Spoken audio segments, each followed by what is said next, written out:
Hello दोस्तों, आज की इस वीडियो में मैं आपको वियतनाम टूर के बारे में बताऊंगा। आप में से बहुत सारे ऐसे लोग होंगे जो कि अपने फ्रेंड्स के साथ, अपने फैमिली के साथ वियतनाम टूर करना आना चाहते हैं।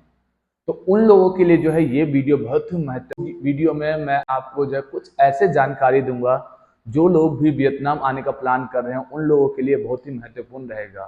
ठीक है, सबसे पहले हम बात करते हैं वियतनाम आने के लिए आपको वीज़ा के लिए क्या क्या डॉक्यूमेंट की जरूरत पड़ेगा। ठीक है, अगर आप यहाँ पे अगर घूमने के पर्पज से आ रहे हैं तो आपको किसी भी सिर्फ आपको पासपोर्ट की जरूरत पड़ेगा और 2 पासपोर्ट साइज फोटो जो आपका वीज़ा अप्लाई करने के लिए जरूरत पड़ेगा।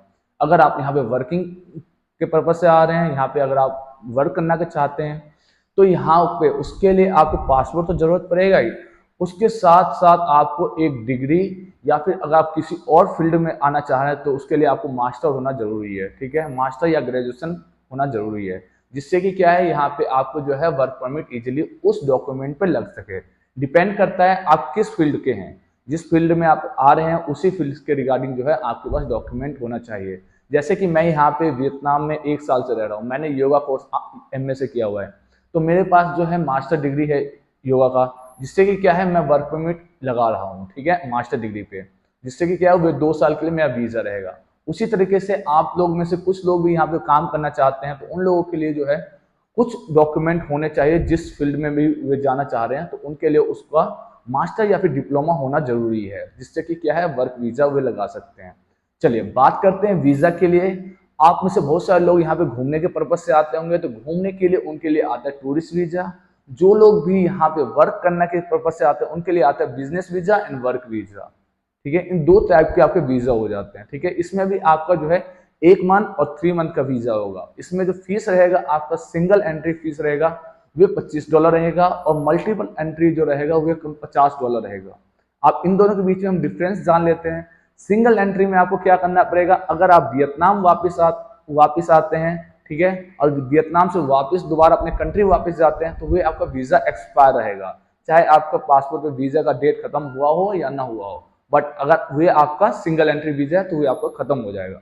अगर आपका मल्टीपल एंट्री वीजा है तो उसमें आप क्या कर सकते हैं, वियतनाम से आप अपने देश फिर वापस आ जा सकते हैं, चाहे जब तक आपका वीजा है उस बीच में आप जितने बार चाहें उतने बार अपने देश से वापस आ सकते हैं।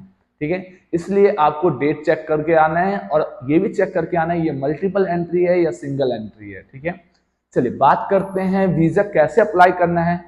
तो वीजा के लिए आपको 2 तरीके, एक है आपको ऑन अराइवल वीजा, दूसरा है आपको अपने देश में एम्बेसी में जाके वहां से आप वीजा ले सकते हैं।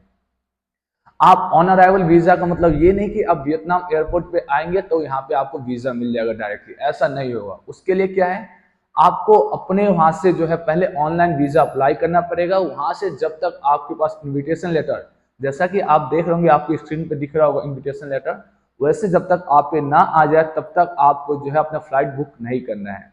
जैसे ही आपको इन्विटेशन लेटर आ जाएगा उसके बाद आप वियतनाम आ सकते हैं। तब जाके आपको जो है इस डॉक्यूमेंट के बेस पे आपको ऑन अराइवल वीजा जो है एयरपोर्ट पे मिल जाएगा। ठीक है, तो जिसके लिए क्या है आप चाहे तो ऑनलाइन खुद अप्लाई कर सकते हैं या फिर किसी एजेंट के द्वारा जो है आप वीजा का प्रोसेस कर सकते हैं। ठीक है, उसके लिए आपको जो है 2 पासपोर्ट साइज फोटो, पासपोर्ट जो है डॉक्यूमेंट में आपको लगेगा और $50 और $25 तक का आपका खर्चा नॉर्मली आने हैं। बट ये ध्यान रहे आपके पास ये इन्विटेशन लेटर होना जरूरी है। अगर आप बिना इन्विटेशन लेटर के आप वियतनाम में एंटर करते हैं तो आपको डिपार्ट करके दोबारा अपने कंट्री आपको भेज दिया जाएगा। ठीक है, अब बात करते हैं यहाँ पे फ्लाइट टिकट का खर्चा। अगर आप इंडिया से वियतनाम आना चाहते हैं तो आपको टोटल फ्लाइट खर्चा जो है आएगा कम से कम 10 से 15 हजार का आपको फ्लाइट टिकट आएगा, वो भी एक तरफ का आएगा। ठीक है, आप चाहें तो कनेक्टिंग फ्लाइट या फिर डायरेक्ट फ्लाइट भी आप ले सकते हैं, जो कि आपको दिल्ली से मुंबई से आपको दोनों कहीं से भी मिल सकता है। जहां भी आपको इंटरनेशनल फ्लाइट अड्डा होगा वहां से आपको आराम से मिल जाएगा।